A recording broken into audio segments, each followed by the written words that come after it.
Olá, sou a doutora Cecília Pimenta, médica, ginecologista e médica da longevidade. Hoje nós vamos conversar sobre algo muito temível, que é a doença de Alzheimer. Doença de Alzheimer, é possível preveni-la? Essa doença, ela é um tipo de demência de alto grau. Ela talvez seja uma das doenças mais temíveis da humanidade. Calcula-se que em 2050, mais de 160 milhões de pessoas serão acometidas pelo Alzheimer.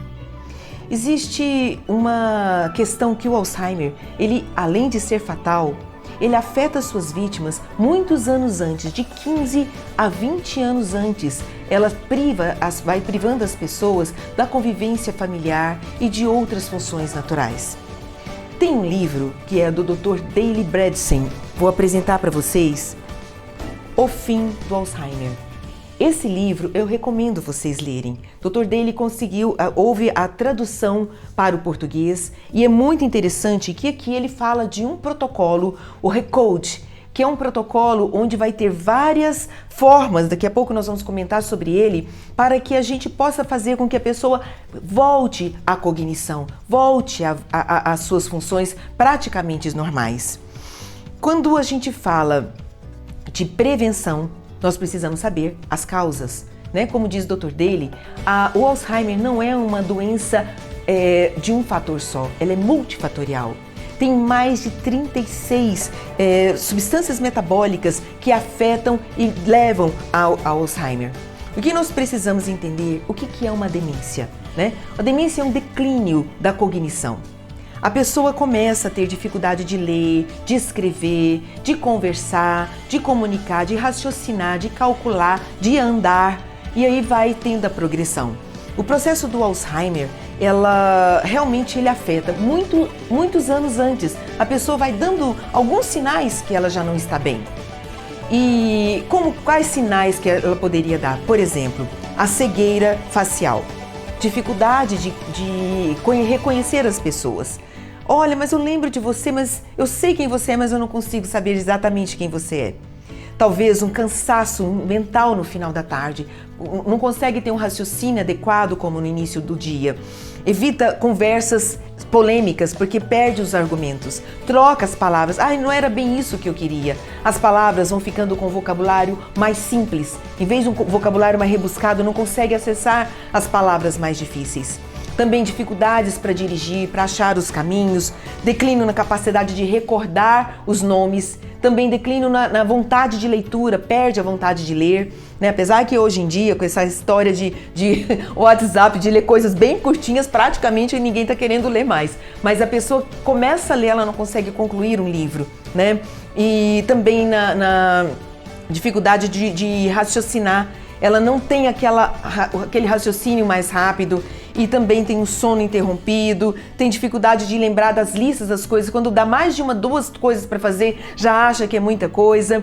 E isso são pequenas dicas que alguma coisa está acontecendo no cérebro. Agora, o que é que acontece no cérebro da pessoa com Alzheimer?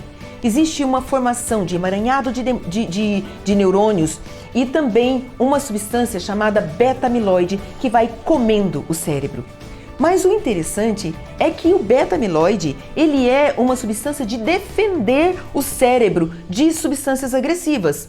Então, diante de uma intoxicação, substâncias tóxicas, de uma inflamação ou de uma desnutrição, o nosso cérebro reage formando o amiloide. E isso é grave porque ele vai reduzindo a massa encefálica.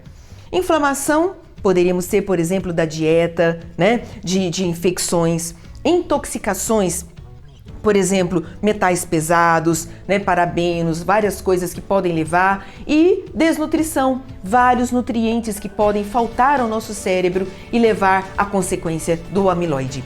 Por exemplo, quando uma pessoa come muito açúcar, o açúcar leva à produção de quem? Do aumento de um hormônio chamado insulina. E no cérebro, essa insulina aumentada faz com que produza alta quantidade de amiloide. Então, o açúcar é altamente deletério para o nosso cérebro.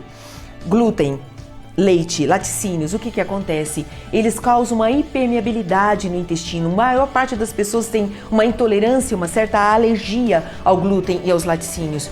Essa hipermeabilidade faz com que essas substâncias caiam, macromoléculas, no nosso sangue como um corpo estranho. E ela vai formar uma reação inflamatória também no cérebro.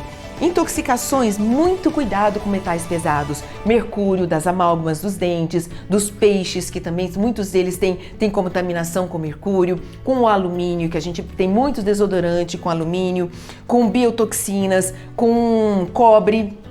Então a gente precisa ter cuidado com essas substâncias, né? E agora, como é que a gente faz uma desintoxicação? Gente, sempre a gente bate na mesma tecla. Vamos ter uma vida saudável, um estilo saudável de vida, uma alimentação com frutas, principalmente as crucíferas, hortaliças como couve, como brócolis, como couve-flor, como rabanete, abacate, várias substâncias dessas, várias hortaliças ajudam a gente a ter uma desintoxicação. Desnutrição está muito ligado com deficiência de vitamina D3, deficiência de magnésio, de zinco, de B12, um distúrbio de também o declínio hormonal, por isso que a gente tem batido na tecla, olhe sua modulação hormonal, tireoide, testosterona, estrogênios, né? E GH, DEA, todo esse declínio influencia na formação do Alzheimer. O sono. Hoje as pessoas estão achando, eu durmo pouco, tá tudo bem. O sono, ele faz uma limpeza, uma desintoxicação do nosso cérebro. Nós devemos dormir de 7 a 8 horas por dia. E a genética influencia? Sim, mas nós não precisamos ser reféns da genética. E exercício físico? Tem vários estudos que mostram que exercício físico diminui 50% do Alzheimer. Olha como é bom. Mas eu não tenho tempo. Se você não tiver tempo para cuidar da sua saúde, como diz o ditado, você vai ter que ter tempo para cuidar da sua doença. Então agora que é hora de investir. E como que se faz o diagnóstico? Por como o Alzheimer ele diminui o volume cerebral, você pode fazer uma ressonância, uma tomografia, fazer testes de cognição, ter um bom neurologista para identificar os pequenos sinais para evitar que a doença avance. E como tratar? Esse protocolo do Dr. Daley Bredesen, ele chama protocolo RECODE, né? Que é como se você fizesse um reversal of cognitive decline, uma reversão do declínio cognitivo, com várias substâncias, tirando a inflamação, começando a repor os nutrientes que estão faltando, né? Fazendo exercícios físicos, evitar realmente o glúten, os laticínios, todo tipo de laticínio, principalmente leite de vaca, queijos frescos, né? Quanto mais processado o queijo, quanto mais curado, menos caseína, menos lactose, então ele agride menos o intestino, álcool, tabaco, todas essas substâncias inflamatórias, né? Evitar tomar substâncias aquecidas, alimentos aquecidos em micro-ondas, dentro do plástico, porque esse plástico libera hormônios estrangeiros que também vão agredir, hormônios xenoestrógenos, né? Isso tudo agride o nosso cérebro. Tenha uma vida mais calma, reduz o seu grau de estresse para evitar a inflamação.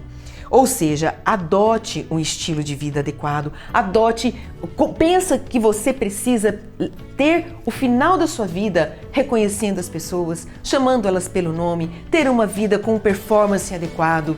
Cuide-se agora para que você tenha frutos maravilhosos no final da sua vida. Gostou? Compartilhe esse vídeo.